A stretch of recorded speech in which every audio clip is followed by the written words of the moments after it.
My name is Marilyn, and I live in Hollywood, Florida. And this has been a very frustrating 2 years for me.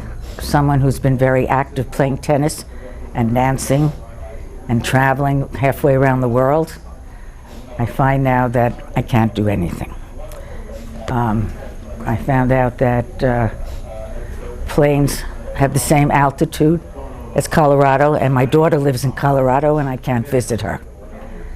My frustration is, unlike any other disease, as soon as you put the oxygen on, people know that you're sick. And when you have a lot of pride and don't like discussing what's wrong with you, you have no choice.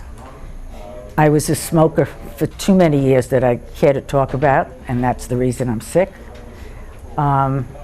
People sometimes give you a dirty look and say, oh, I guess you smoke. How many packs of cigarettes did you smoke? All that. It's something you don't want to discuss. Smoking became a dirty word.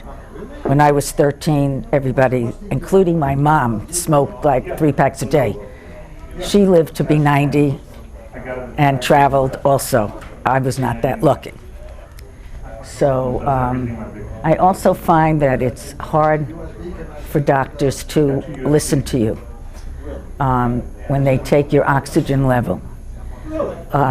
After sitting 20 minutes in a waiting room and then 20 minutes in their office, they'll test your oxygen level. If I sit, I'm perfect. If I could spend the rest of my life sitting, I would be terrific, okay?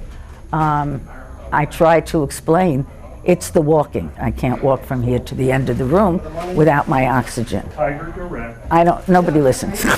They just don't listen.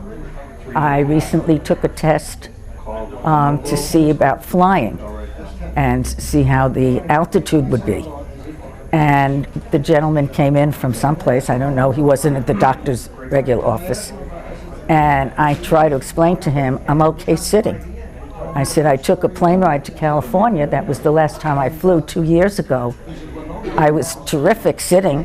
When I had to go to the ladies' room, I didn't have oxygen then. All hell broke loose. I could not get back to my seat. In fact, I was so bad that stewardess went to tell the pilot, and the pilot wanted to know if I wanted to turn the plane around. I said, no, please. I'm eating my kids in California. I want to get there. Of course, once I got there, my kids had a problem. How do we get mommy back to Florida? And finally, we couldn't figure out anything. They called the doctor to the hotel. He gave me a little Valium, which I've never taken in my life. I took half of it because I couldn't fall asleep. And my son flew to Florida with me on the red eye and turned around at 10:30 in the morning, flew back to California. When my daughter's brother-in-law was getting married in Santa Barbara, I got an invitation. And I called my kids and I said, oh, if I come with somebody, no, Ma, stay home. You're better off staying home. I said, yeah, I guess nobody wants that problem anymore.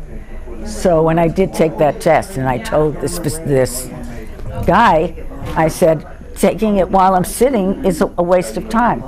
He didn't even look in my direction, took the test, said I'm fine, and that was the end of the story. So there are really frustrations, and I guess it's just a matter of finding a physician that will listen to you. I think that's the most important thing. Other than that, I try to get around. I'm great at driving. I could drive to California if I wanted to. It's getting to the car and out of the car and in the car and whatever that, okay, with the oxygen. But what can I tell you? We all have to put up with what we've got and do the best we can. And that's it.